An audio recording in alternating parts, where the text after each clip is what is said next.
झांसी की रानी, साहस, बलिदान और स्वाभिमान की अमर गाथा। भारत की धरती ने कई वीरों को जन्म दिया, लेकिन जिनका नाम लेते ही रगों में आग दौड़ जाती है, उनमें महारानी लक्ष्मीबाई सबसे ऊपर हैं। वे सिर्फ झांसी की रानी नहीं थीं, बल्कि भारत की आज़ादी की पहली मशाल थीं। बचपन, मणिकर्णिका से लक्ष्मीबाई तक। 19 नवंबर 1828 को काशी यानी वाराणसी में एक कन्या ने जन्म लिया। नाम रखा गया मणिकर्णिका। प्यार से सब उसे मनु कहते थे। मनु बचपन से ही अलग थीं। जहां लड़कियां गुड़िया से खेलती थीं, वहां मनु तलवार और घोड़े से दोस्ती करती थीं। उनके पिता मोरोपंत तांबे पेशवा के दरबार से जुड़े थे, इसलिए मनु को बचपन से ही युद्ध कला, तलवारबाजी, घुड़सवारी और रणनीति की शिक्षा मिली। झांसी की रानी। कम उम्र में मनु का विवाह झांसी के राजा गंगाधर राव से हुआ और वे बनी महारानी लक्ष्मीबाई। झांसी की जनता उन्हें बहुत प्यार करती थी। वे न्यायप्रिय थीं, प्रजा की समस्याएं खुद सुनती थीं और राजकाज में पूरी तरह निपुण थीं। कुछ वर्षों बाद राजा गंगाधर राव का निधन हो गया। उनके एक दत्तक पुत्र थे, दामोदर राव, लेकिन अंग्रेजों ने कुख्यात डॉक्ट्रिन ऑफ लैप्स का सहारा लेकर झांसी को हड़पने की कोशिश की। लक्ष्मीबाई ने स्पष्ट शब्दों में कहा, मैं अपनी झांसी नहीं दूंगी।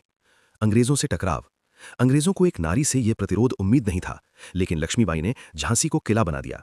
उन्होंने स्त्रियों की सेना तैयार की, बच्चों तक को युद्ध की तैयारी सिखाई और हर सैनिक में देशभक्ति की आग जला दी।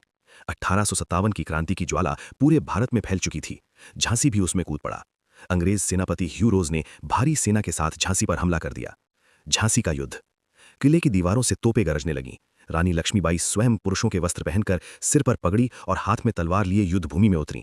घोड़े पर सवार रानी, पीठ पर बंधा छोटा दामोदर राव, ये दृश्य आज भी इतिहास की सबसे वीर तस्वीरों में गिना जाता है।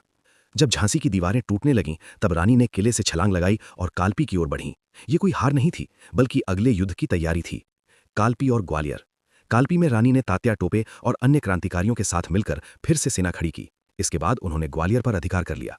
अंग्रेज घबरा गए। एक औरत पूरे उत्तर भारत को हिला रही थी। अंतिम युद्ध और बलिदान। 17 जून 1858 कोटा की सराय के मैदान में अंतिम युद्ध हुआ।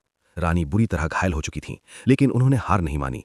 कहा जाता है कि उन्होंने अंतिम समय में अपने सैनिकों से कहा, मेरा शरीर अंग्रेजों के हाथ ना लगे। और वही हुआ। वीर गति को प्राप्त होकर भी वे पराजित नहीं हुईं। अमर विरासत। अंग्रेज सेनापति ह्यू रोज ने भी स्वीकार किया, लक्ष्मीबाई विद्रोहियों में सबसे खतरनाक थी। लेकिन हमारे लिए वे सिर्फ खतरनाक नहीं, प्रेरणा है। वे साहस हैं, वे स्वाभिमान हैं, वे नारी शक्ति का शिखर हैं। कहानी का अंत, लेकिन गाथा अमर। आज भी जब भारत की बेटियां आगे बढ़ती हैं, तो कहीं ना कहीं झांसी की रानी की आत्मा मुस्कुराती है, क्योंकि खूब लड़ी मर्दानी, वो तो झांसी वाली रानी थी।